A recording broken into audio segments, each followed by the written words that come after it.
Amen. All right, so as we get started, we'll put the text on the board, and this is the last chapter in the Sermon on the Mount. It says, "Do not judge so that you will not be judged. For in the way you judge, you will be judged. And by your standard of measure, it will be measured to you. Why do you look at the speck that's in your brother's eye, but do not notice the log that is in your own eye? Or how can you say to your brother, 'Let me take the speck out of your eye,' and behold the log that is in your own eye?" It's one of these verses. I was getting set up in the back, and anybody that sees Matthew 7, Devin's first comment was, "Oh, Matthew 7:1, we're about to get into it today." And people know this verse. People that aren't Christians, even if you don't know much about the Bible, this is probably one of the 2 or 3 verses that you hear people quote or hear people know. And it's this idea of don't judge. And I've got the verse up here, but I got the comment. Look, you can easily misunderstand this verse without just embracing the context. Because when you take this verse and you just say the verse and you don't follow it up, you don't look at it, what do you think this verse means? What's it saying, Adam? Don't judge. And how can we take that?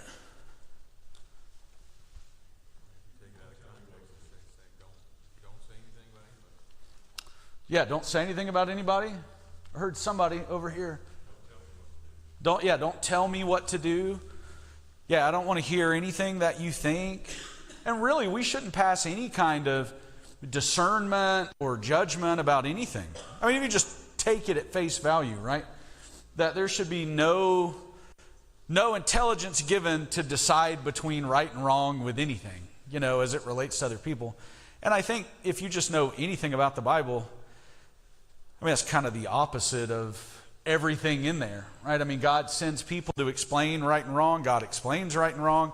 He tells people right and wrong so people can tell other people right and wrong. The parents raise their children in the instruction of the Lord, which is like passing judgment on your children's actions. Even in this very chapter, he's going to talk about later, you'll know people by their fruits. You'll know good people from bad because you can make some discernment as to the actions that they have. And so, I'm not one, especially after the last couple classes, I'm not one that says, hey, we got to run outside of this context to try to understand it. Because I think that's kind of unfair to the text, right? If you're studying the Bible, one of the most important things you can ever do is learn what God is saying in the passage he's saying it. It's not helpful if every time we have a conversation about Romans 4, we jump over to James 2. Because when people have a conversation about James 2, then they'll want to jump over to Romans 4. No, you can't. And you can't even read what James is saying, or you can't read what Romans is saying. So I want us to just really appreciate that in this text, we can understand what Jesus is saying. Because in fairness to Jesus, they don't have anything else to go to. He's obviously trying to be understood with the words that he's saying to the people at the time. So he's not telling them anything they are going to be confused about, or they need a concordance to go look something up. He's trying to communicate in a way people can understand. And so I think if we just read the text, we'll be able to get the context of judgment, the context of judging he's talking about, why he brings it up, and what he wants us to take from it. And this is the thing that I'll say here at the beginning. There is something dangerous about our judgment of others. When you read what verse 1 says, "Do not judge so that you will not be judged," I think the number one thing we should take away from this is that there is something that we should be cautious about when it comes to our judgment of others. Right? Is that, can you agree with that? Is it comments, feedback? Ben, what you got? I was going to say earlier, this passage right here, in our day and age, the way it's interpreted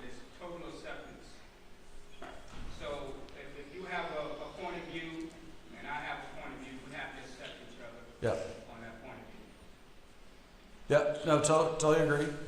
Have you ever been wrong? Me? Yeah, have we ever been wrong in our judgment? You've been here several weeks, like, so you know I've been wrong, like a lot. It is possible, isn't it? It is 100% possible. 100% possible. Yeah. And look, to what Ben said, I think that's an important takeaway, is that this verse obviously doesn't mean, and the context will bear that out, it doesn't mean that you can't judge people in the sense that God wants us to judge people. But what I don't want us to do is to look at this verse where Jesus says, do not judge, and our takeaway is, no, I should judge. Judging is good. I'm supposed to judge. And then we don't appreciate or learn anything from what Jesus is saying. Because there's clearly something concerning about judging that he wants us to know. Jeff? If you just take the first half of that verse, do not judge, that seems to be what people want to try to enforce. But if you look at the entire statement, do not judge, so you will not be judged. If you took that at face value, you'd basically be able to say, I can do anything I want just so long as I'm not judgmental. And I can't believe anybody actually believes that there is no moral judgment to be enacted on anybody who just refuses to judge others. That's absurd. Right, because they're judging us for judging, right? I mean, it doesn't even make sense. You shouldn't judge. So, Elaine, you're good this time. I'll try. Okay, all right. To me, judging in this respect is like we're condemning others, which we Sure. can do anyway. Yeah. I mean, that is for God to do. And to Yeah. judge whether something is right or wrong, we can the scriptures and we can correct and we can talk to them. But it's up to them to accept or not to accept. And you can still love them, but not agree with them, and not necessarily associate with that lifestyle. Yeah. So that's the kind of judgment that I put up. No, and that's true, and that's good. And I want us to appreciate that, because that's true. I don't want us to misstate the fact about judging. But I also want us to learn from what Jesus is telling us that there ought to be some concern given when we judge others. That's my takeaway. And I'll leave you with this example. You know, if you think about maybe an electrical substation that has a sign in there, do not enter. And you approach the sign that says do not enter, and you're like, now they don't really mean do not enter. I mean, people obviously have to go in here and work. People come in here all the time. I see workers here, like it's totally fine to go in. This idea of not going in is stupid. Like, people go in here. There's still concern about entering. And that's what the sign's trying to convey. That you can walk in here, but you might get killed. And this is what Jesus is saying. Like, for all our thoughts about judging and how it's right to judge, we should pass judgment on an ungodly age, all those things are true. There's still a fat warning here in the text that says, hey guys, don't judge lest you be judged. So this is what I want you to do this morning. Put aside the fact that the world doesn't want judgment. Learn what Jesus wants us to be concerned about. Otherwise, we'll leave this and be like, we'll just totally ignore and misunderstand the text. So let's jump in here. And with the context in mind, let's think about what he's trying to convey. Number one, judgment, I say on the screen, it can be a broad term. But here, Mike, you're waving your hand. Hold on one second, Mike. Judgment can be a broad term, but here it's concerning spiritual things. So when he says, hey, we're talking about judgment, he's not just talking about randomness, we shouldn't judge. He's talking about our thoughts about spiritual things regarding other people. Mike, what you got? Go back to the screen. Let's go back to the screen before. All right. And your third point, Yep. James 4:12 writes, there is one lawgiver who is able to save and to destroy. Who are you to judge another? Yeah. Yeah, so at every turn, like Mike is saying, there's warnings about judgment, but there's encouragement to judge. Right? 1 Corinthians 5, hey, we need to pass some judgment on the morality of the church. But then Romans 14, James, like Mike mentions, there's a lot of verses that tell us we're not in a position to judge others. And so, yeah, there's a broad spectrum of content about judgment. And each context will help us understand what God wants us to know about judgment. Thanks for bringing that up, Mike, because that'll segue here to the concern that we should have in judgment. As you think about what Jesus is saying, he explains why, to Jeff's point earlier, why we should be careful in judgment. Do not judge that you will not be judged. For, notice the text, in the way you judge, you will be judged. And by your standard of measure, it will be measured back to you. Let's reflect on this for a minute. The reality is that Jesus said, our treatment of others is going to be given back to us. Now we know that. I mean, that's true. We understand that and we appreciate that. But let me tell you, let's just double click for a second. I think a lot of times we think of the judgment as, hey, there's just this standard that God has, and our lives are all going to be measured against that standard, and whether we measure up to it or not, is going to impact our eternal fate. But I would challenge you that in the Bible, there are a lot of nuances to the concept of judgment that are going to be tailored to our individual lives, where our judgment is not just going to be this objective standard, but your personal treatment of others, your role and station in life is all going to come to bear on the kind of judgment you are given in the next life. I'll just give you an example.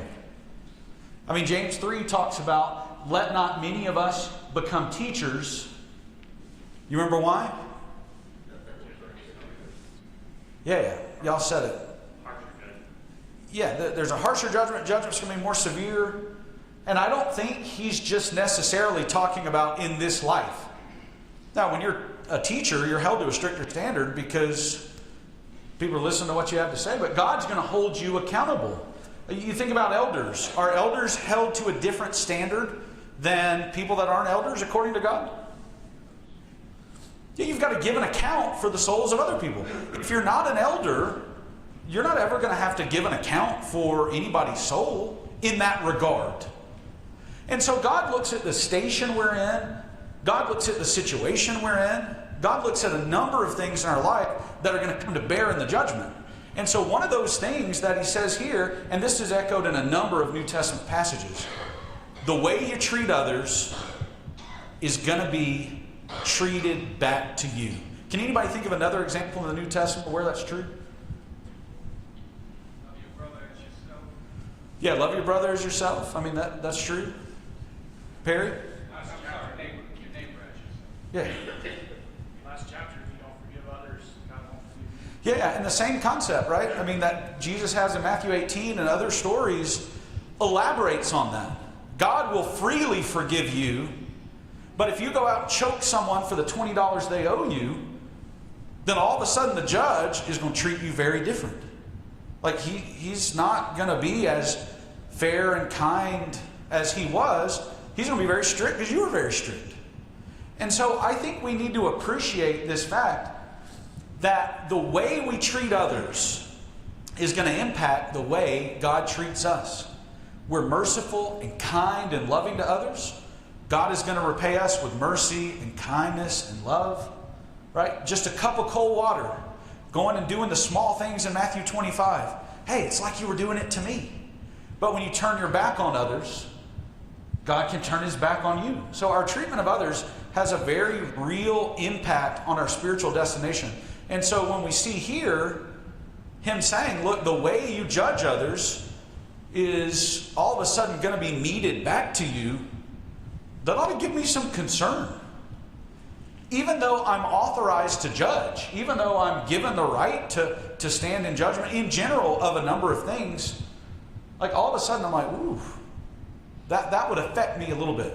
What other comments or thoughts do you have? Marty? And I'll get you. Maybe it'll segue.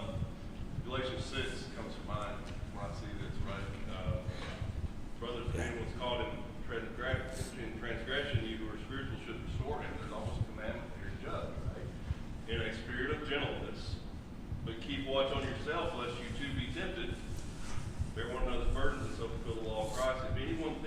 something when he is nothing, he deceives himself.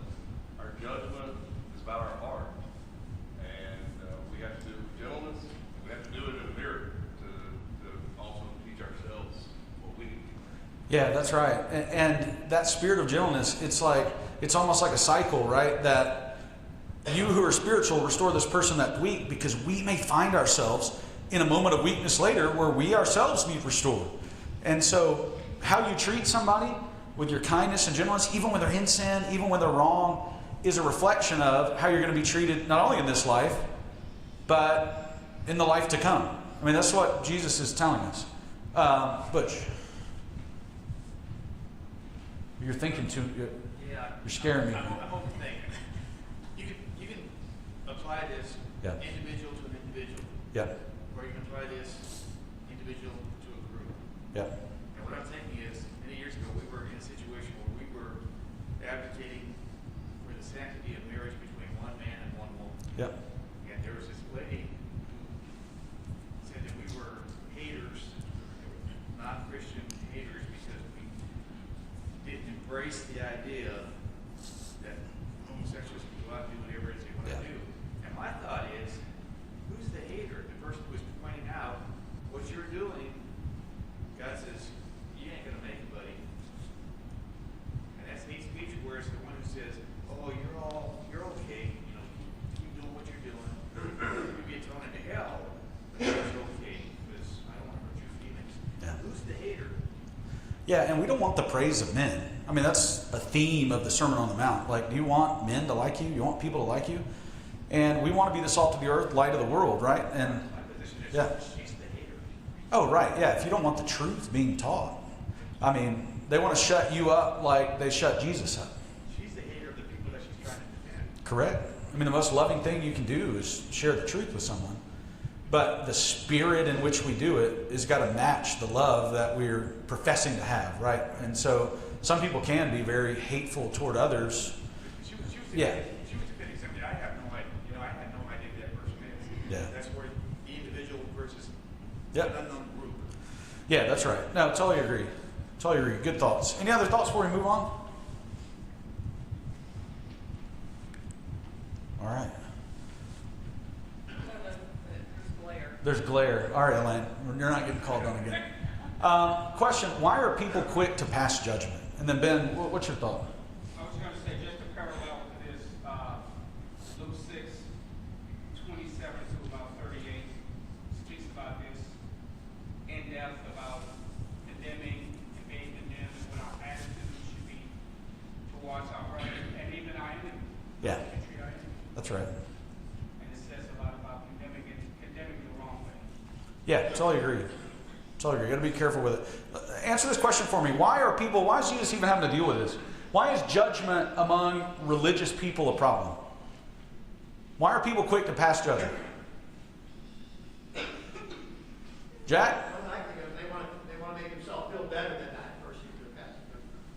Yeah, I think that's, yeah, a lot of times we feel compelled to correct someone because it makes us feel better about ourselves. I think that's true. Kind of judgment. What else? Malcolm? I think judgment among non-religious people is very common too. I think it might Sure. be good human nature and something to strive against as a Christian, to be overly zealous about judging other people, but I think the whole world does that. Yeah. Yeah, we're our own unique moral standard. Even people in the world.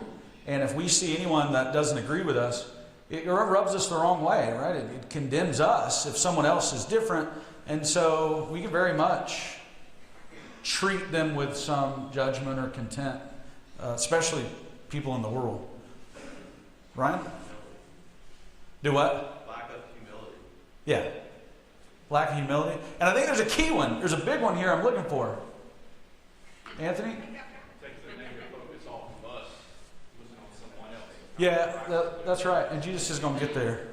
Janet? The one word I haven't heard is judging with mercy. Okay, yeah. James 2, but to judge with mercy, because there is no mercy for the one who judges without mercy. Yeah, absolutely. Yeah, we'll cover some of that. Woody, I'm still looking for the word. Well, I don't know if it's the word you're looking for, but when I think about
Let me ask a question.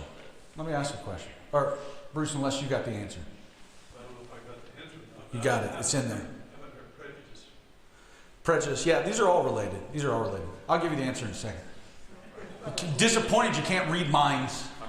Holier than thou attitude. Yeah, that's it. That's it. And it's getting to what I want to say. We're quick to pass judgment because we don't really love the other person. We don't love each other. Now, let me ask you this question. Did Jesus have a judgmental spirit? Like in his ministry, in his walk, in his life, would you characterize Jesus as judgmental? He judged with righteous judgment. Yeah. But in the spirit of what he came to do, what did Jesus say about himself?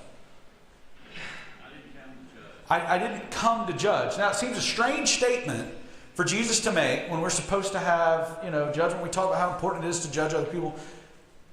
But why did he say that? His ministry wasn't one of judgment. It was one of the salvation of other people. And that's what allowed him to not overly treat people the way that we easily can treat others. Right? Because, listen, let's just get down to it. If we don't see someone through the eyes of love, we can very easily just condemn them for whatever action it is that they've taken. And we can drag a woman out in front of the street and say, hey, this woman's committed adultery. Let's let the stones fly. And make a 100% solid case for why this ought to be. Right? It's clear sin. God's had clear teaching. But the spirit of mercy, like Janet mentioned, handled it different. And that's why Jesus said, mercy triumphs over judgment. While no one would ever say Jesus just never judged anybody or Jesus doesn't want us to have any judgment, that was not the foundational character trait that defined his ministry. And that's why Jesus isn't saying, hey guys, let's amp up the judgment here. They lived in a ridiculously judgmental society where you see how the Pharisees dealt with people. Just the chapter later, after Jesus is forgiving this woman who's caught in adultery because of his love for her, in John chapter 9, the Pharisees are throwing out some blind guy that just got healed because they said, what do you know? You don't know anything. You're teaching us. And they cast him out of the synagogue. And so, that pride, all those words that y'all use goes into it. And I think it's just so important for us to appreciate that we can use judgment as a shield for hatred sometimes. Of our lack of care and concern for others because I want to stand for what's right. But our heart needs to be opened and be careful in judgment because we're motivated by love for those around us. Does that mean we negate or undermine what's wrong? No, but it colors every interaction, every word, every thought, everything that we do. Now, these are hard teachings, but that's why Jesus says, you guys got to be careful how you judge. And a couple thoughts and comments. Kai, your comment is that Bobby has a comment. Okay, perfect. Just to add to that, if I can collect my thought here, what I was going to say. The love portion of that, it's so much easier to call somebody out in front of other people and be judgmental of them than it is to go to that person and say, hey, I think you're committing this sin that's putting your soul in jeopardy, and have that discussion with them because you love them and you want them to be saved, not to be lost in the sin that they're committing.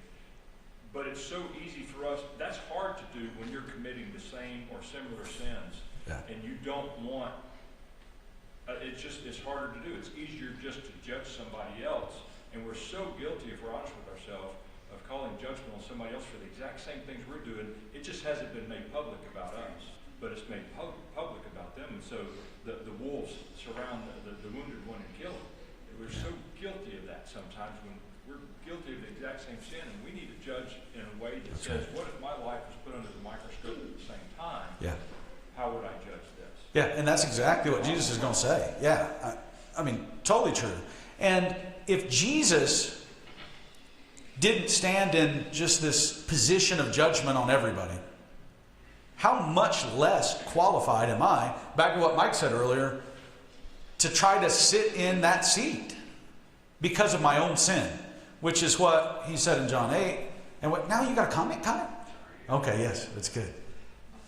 I think, you look at the Beatitudes, blessed are the merciful, for they shall receive mercy. The people that Jesus did condemn in no uncertain terms were the Pharisees, because they were right, and they made sure everybody knew they were right, and they had no mercy. And you look at Colossians 4, where it says, let your words be seasoned with salt, let you be gracious at all times. There's a way to stand up for what's right that's wrong. And that was what the Pharisees did, was, he said, you should have tied the mint, the anise, and the cumin, but That's it. you neglected the weightier matters of the law, love and mercy. And I think it's very easy for us to be right and make sure everybody knows that we're right, Yeah, but we do it the wrong way. that's right. That's the class. Kai got it. Don't mess it up, Marty. Well, we're quick to back stuff, right? Yeah. Where's the hour of his coming? Why has God not returned yet? Right? 2 Peter. He wants no end of narrative. He's patient with us. The fact that he hasn't returned is he's waiting. He's given us this time period, this dispensation of salvation. Yeah. It's the time for man to return to him. He could be quick and say, I'm done. Judgment time right now. Right? But it's not. And we need to learn from that. We want to see change in people's lives, and we want to see it right now. And change is hard. And some of the worst sins takes the time for us to spend time with people and spend hours and days and months and years working with someone to come to salvation. That's it's right. the same love that God shows for all of us right now as we're sitting here. He hasn't returned because he wants us to come to him. That's right. Look, there's no love in the hearts of men. I mean, just it. I mean, we don't love each other as we ought. That's why, and if you've ever had a church problem and you have some disagreement, you find out real quick if somebody loves you, right? Because you'll leave, and what would Jesus do if somebody left? Jesus is going to chase you down. Jesus is going to ditch everybody else and go to great lengths to resolve a dispute, to love, to whatever. Man, we don't follow up on anybody. We don't care. We won't reach out. We don't do anything, right? We're concerned about me. And that's where judgment leads us to. Let me sneak over just to the next few words, because God's going to give us the so what. He's going to tell us why judgment is such a concern. Why do you look at the speck that's in your brother's eye, but do not notice the log that is in your own eye? Why do you notice the speck that is in your brother's eye? Here's a good thing about our judgments. Our judgments are usually extremely harsh. Right? Spiritually, this is what we can do to somebody. You ever go to somebody's house and you take a white glove and you wipe it along the mantle to see how Miss Carolyn is dusted before you came? You ever done that to anybody at their house? No, because that would be extremely rude. You might make a couple comments like, why are your kids' stuff all over the floor? Normal stuff that y'all do. But no one does that. But spiritually, let me tell you what we'll do spiritually. You could have 99 things right, and you'll walk into someone's relationship spiritually and be like, let me just tell you, I think in this position, this passage, this thought, this idea you have, you're wrong. And we need to come to some terms with this. Now, we'll do this, and Jesus rightly says, the word here is like a piece of dust, like a speck from the Greek. Like, you will notice just the most minute thing in somebody's life. And what's the reality in our own lives? You've got a giant log. Now, these are weird phrases, and your versions may say something different. But has anybody ever had a splinter? Yeah, splinters, they're miserable. Like, you want it taken care of. But could you imagine a log in your eye? Have you ever had something in your eye? You can have something in your eye, it's extremely bothersome. But could you imagine walking around with a log in your eye and saying, I think you got a little something right here. And Jesus is trying to be funny. Not funny in the ha-ha sense, funny in the impossibility the absurdity. How can you do this? But this is what we do as humans. Because as judges, we go around and we're telling everybody, this is what you need to do. I'm standing for the truth. I'm standing for the truth. And when you look at your own life, you condemn yourself. I mean, that's what happened in John 8. Now again, does that mean I'm not equipped with the gospel to go out and correct the world?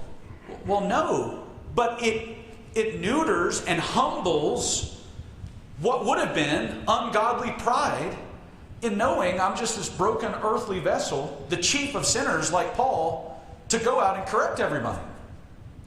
But sometimes we forget that. We're walking around with our own logs, and we easily misunderstand. And what Jesus is saying, our problem number one with judgment, is the same thing Jesus has been railing on the entire last chapter. We are hypocrites. We're hypocrites. We will go out and judge everybody for, a lot of times, the very same things we practice ourselves. Let me tell you, if you don't think that gets to the heart of things, imagine having to give a sermon about something you know you struggle with. You think that ought to affect what you say and how you say it? Yeah. It's hard giving a sermon on things I know I got a problem with. And that's where a lot of the sermons come from. Like, personal struggles or things you're thinking about. But man, when you're oblivious to your own sins and you're sitting there condemning others, like the Pharisees, this is where Jesus gets the maddest at people. He hates hypocrisy. Let me pause for your thoughts. Lisa? I think we have a tendency to judge people's hearts when they do actions that are unscriptural or we don't agree with. And therefore, when they continue to do these actions, we think, oh, their heart's not good. They don't get it. Yet we can sin over and over and over again, and we know our heart inside. We know we love God. We know we're trying. And yet we forgive ourselves. We know God forgives us, but we can easily look at others and say, oh, they must not have the right heart because they do this, they do that. You must not love Jesus because you did something wrong. It's easy to do that. I've done that. And I'll have this on the next slide, but again, let's just say it now because Lisa brought it up. We will, in the same statement, acknowledge, yeah, I got problems too. I need God's mercy. I need God's mercy. But when it comes to giving God's mercy to anybody, it's like, no, these people don't love the Bible. But we acknowledge our own sins. Because you would never ask somebody like, do you need the forgiveness of Jesus? Do you have things you've done that are wrong? Yeah, I do. But God's not going to forgive them of those things. God will forgive me of anything. And it's just this weird hypocrisy we have about what we think Jesus is going to do for us, but he's not going to do it for somebody else. It's so strange. Wayne? I was thinking that you get into arguments about judging one another. It would start with a judgment and then it continues with the second judgment. But Jesus wasn't like that. He was judged throughout his whole life. And he never came back with judgment upon anybody else. And it's almost like, part of being a Christian is to be able to accept judgment and not retaliate it back. And in that way showing people who you actually are and what Christians may know. That in itself should be a lesson to the other person. Yeah. Enough so that they don't judge. Excellent thoughts. Elaine, you've got me wildly confused today. Oh, Are you blocking the sun or you have a comment? no, I'm raising my. Okay, perfect. It's good.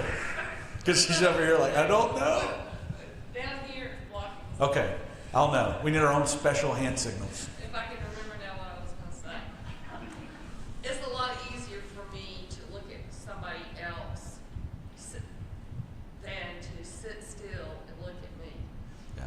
And if I've spotted, I've usually got it. And when I'm pointing, I've got 3 coming back. Yeah. And it's so true for me, and I have to be real careful. It's hard for me to,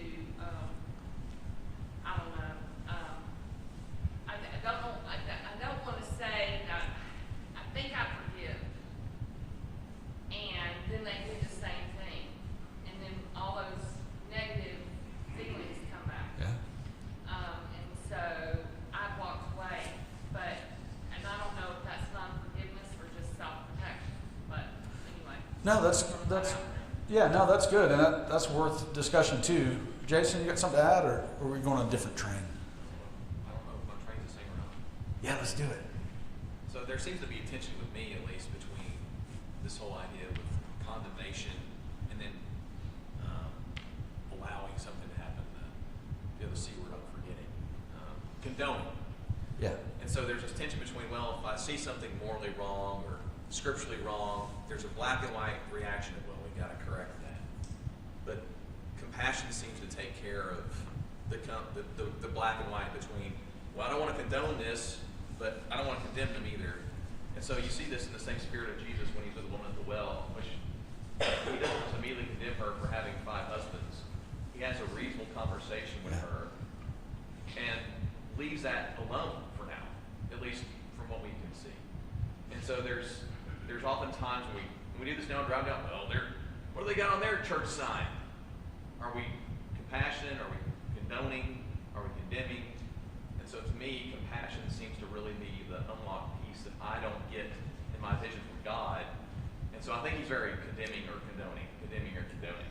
In reality, we got to balance that with some compassion. That's right. And that's such a key takeaway from what we're trying to do. Because we'll get to it on the next slide, and I'll make a comment here.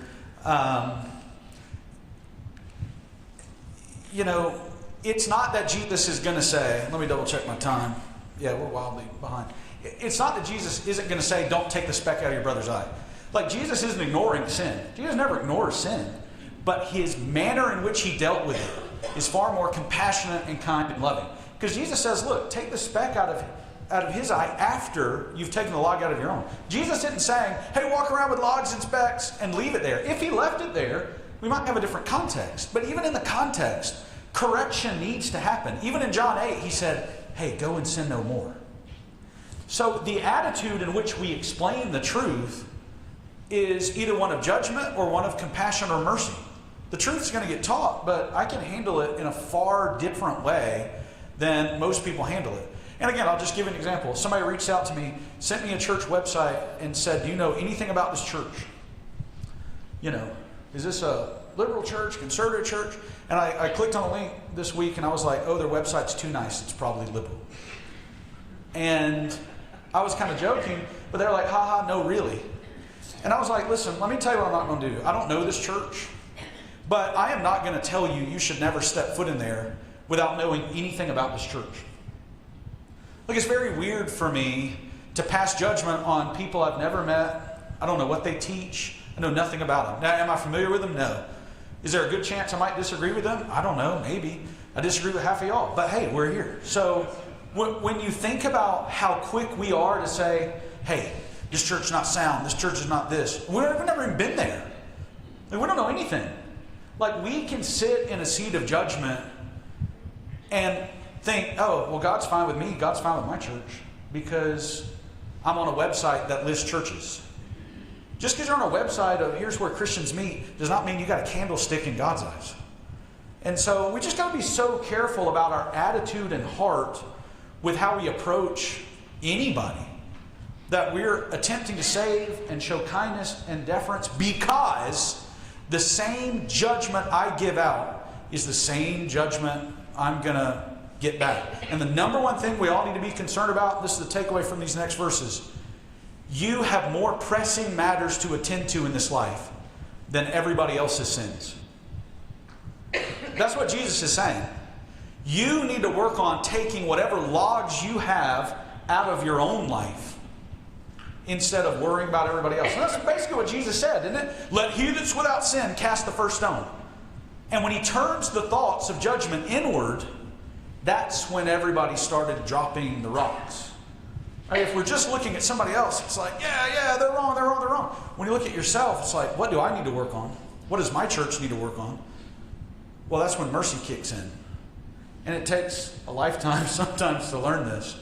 Because, man, I remember being 16, dude, I was the most judgmental. I knew everything. And I was going to convert the world. And you need time and humility to kind of knock your knees out from under you for a little bit and realize you don't know as you ought to know. Any comments or thoughts before we fly on, Walker?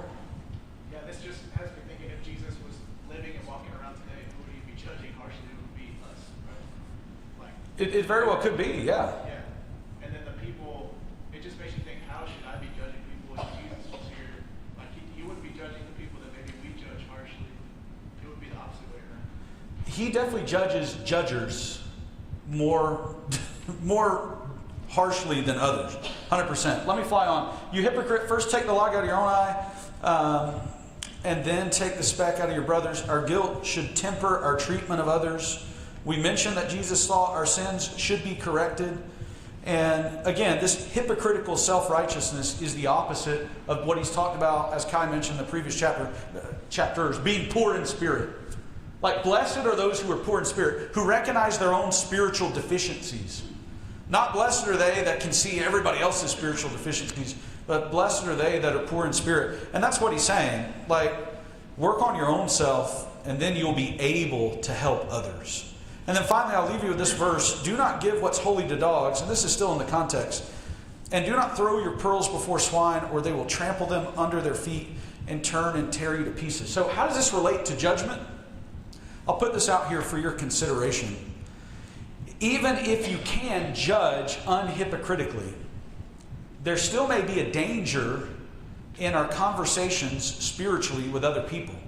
And he gives this weird analogy of giving what's holy to dogs and throwing your pearls before swine. And basically, he's conveying the truth that the gospel, even clearly given, is not always going to be well received. And Jesus is going to experience this.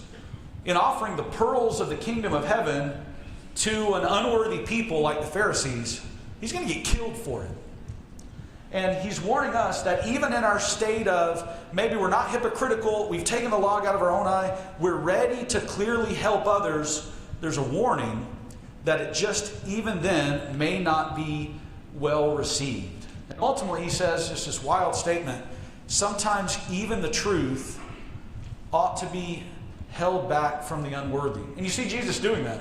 Jesus telling his disciples, dust off your feet and go to another town, because it's not going to go well for you here. And Jesus, there are places he wouldn't do miracles, and he would just move on. And a hard lesson for us to learn, but true nonetheless. Anybody want the last word today? Malcolm. Mercy triumphs over judgment. Yeah, I mean, absolutely. Malcolm. I just think that consider the idea of judgment of other people for spiritual differences. Sometimes the person just needs to be taught about judgment. Other people just don't know any better about the converts. And then I remember being in a class many, many years ago, and someone spoke up and said kind of something that was really off base, and kind of got cut down to size right there in the class. It's a new person that they never Yeah. No, and that can happen, right? We can destroy someone with our judgment and never give them a chance. Someone for whom Christ died. So, excellent thought, Malcolm. Appreciate y'all. Think about these things and give me your feedback. Let me know what you think, and we'll pick up here